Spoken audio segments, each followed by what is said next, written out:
Step this way, lovers of the loathsome, as I lead you into my cave of lurking shadows and demonic dabblings. Gather round the cauldron while I boil up a beastly brew I call. In the mind's eye, my thoughts like fires in the cities. Shadows and red embrace the same. What's going on, guys? This is Descent into Horror Hell. We are back for another half-assed reviews from hell. One of our favorite segments. It's been a very long time since we've done one of these, so we're going to start the end of, 2018 into 2019, pretty much. Yep. So this is the last you'll be hearing from us for a while. Yeah, so basically if you watch the other ones, you'll know how it goes. Both myself and Ghoul choose a movie. So let's get into this. For this half-assed reviews from hell, I have Cradle of Fear, directed by Alex Shandon. This movie is a brutal horror anthology. Alex Shandon is a very cool director, very cool down-to-earth guy, loves the red stuff, and hooking up with Danny Filth of Cradle of Filth and the rest of the band during the Armidian era was a good, was definitely a good setup, because this movie kills. Literally. Yeah. Danny Filth plays the Man, a guy named the Man, and he's basically a servant of this serial killer named Kemper, who's being kept in this asylum for the criminally insane, and he's not a very nice guy, man. He's a cannibal, he's also a hypnotist. He can hypnotize people to do horrible things. He can also do horrible things himself, and he just wills people to do these dastardly deeds, and he sends the Man, which is Danny Filth, to supervise all the chaos.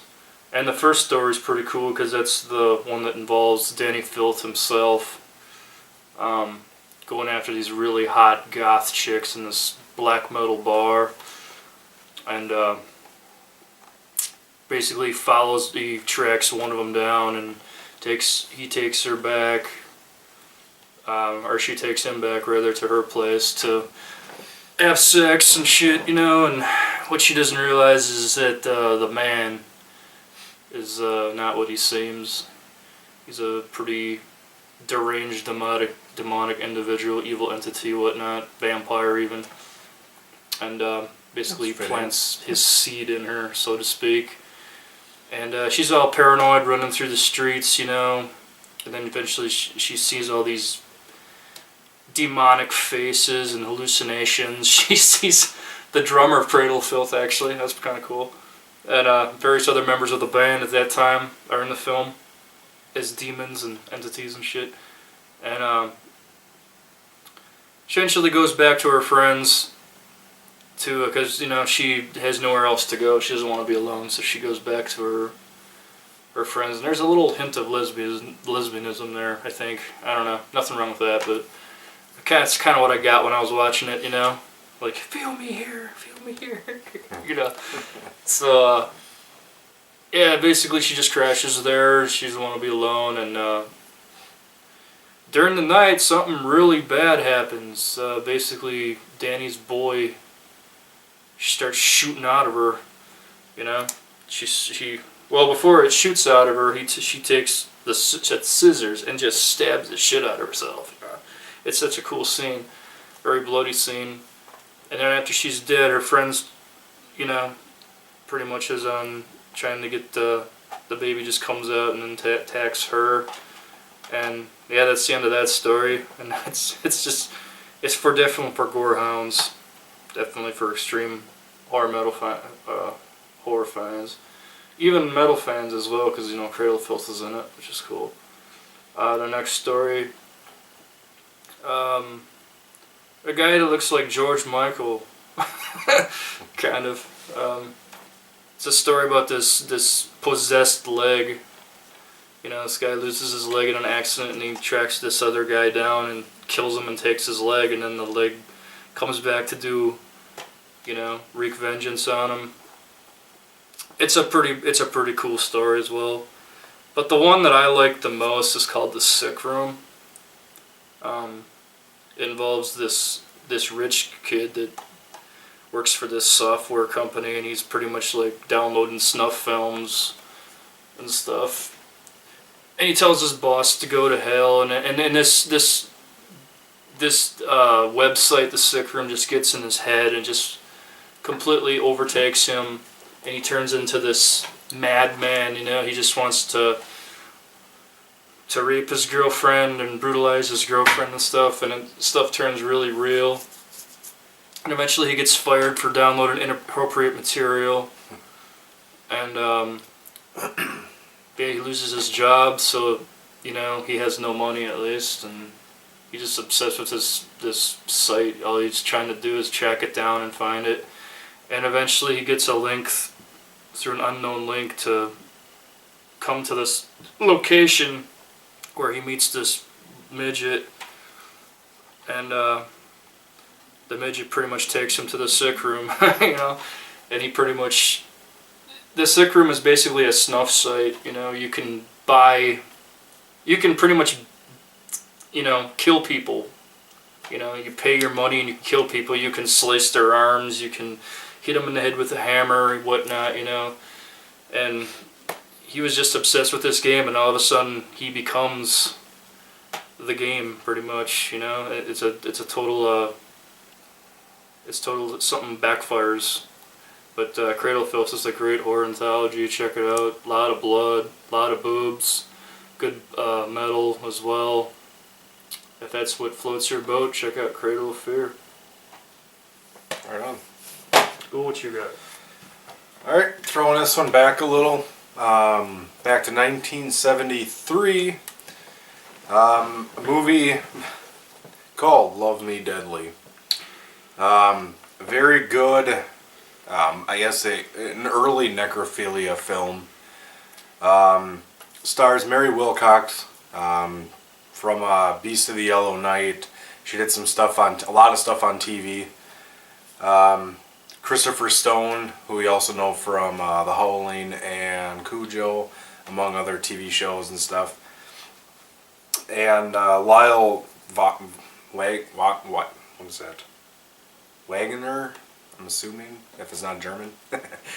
He was on stuff like Carol Burnett Show, and you know, he didn't do a whole lot of other horror per se.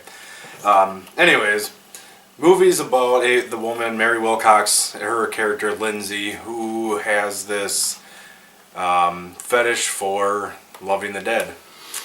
And she shows up at like random funerals of people she doesn't know, sits in the back, real kind of mysterious, and when everybody leaves, she goes up to the corpses, and in a real kind of romantic way, she kind of, you know, just gives them a kiss, and you know, it's kind of when you learn from the story with the flashbacks, it's something to do with her father, but you don't really kind of understand till the end, which I'm not giving away. But one of the morticians sees her doing this and offers her to join this club of devil-worshipping necrophiliacs. And she's real reluctant at the time. You know, her kind of boyfriend, Christopher Stone, I don't remember his character in the movie, but you know, he kind of like you know, she's always canceling dates and stuff like that after she joins this club. So he kind of looks into it and wonders why, and ends up finding these letters that are getting sent to her from the mortician guy. And it kind of turns into, he kind of shows up and you start seeing all this, you know, he walks in on these people like legitimately like having sex with this corpse. And again, it's just one of those movies, very underrated. It's got a really cool soundtrack, really eerie. I would say it's been on the UK's Video Nasties list, and made that. And that really was for a scene where a male prostitute picks up this driver who takes him to his room, and it's kind of a full frontal all male scene in a sense. And it's, you know, he embalms the body and stuff like that. And if you watch this release from Shriek Show, kind of like those older movies when they are restored from the cut versions, you could always tell like the color in the in the movie gets different. Like, it gets darker and it looks really grim. And a lot of those were the cutscenes that they re-added in there from the original footage. And that one has quite a bit of it because, yeah, like I said, it's a graphic scene. It does make people uncomfortable, I'm sure, as far as the whole movie itself. But definitely, check out Love Me Deadly from 1973. Won't be disappointed. We also got Cradle of Fear from 2006? 2002. 2002. It's older than I thought. Alex Shandon film. So guys, that is our half-assed reviews from Hell, from Descent into Horror Hell. And we'll see you guys next year. And do not forget to watch our Shadow of Manitou movie that we made, our werewolf movie from our Halloween episode this year. That was a lot of fun. Also check out, if you like werewolves, things like that, check out our Halloween episode. And there's much more films coming in the future as well. We got plenty coming up for you. We got something big planned for you guys in 2019, 2020, depending. You guys are not going to want to miss that. It's going to take a lot of work, but I think you'll really enjoy it. Absolutely. So, with that being said, I am Ghoul. I'm Skidgar. We'll see you guys next time, man, on the Set in the Whole Hell. And half-assed reviews from Hell. That's Cheers, right. guys. Later.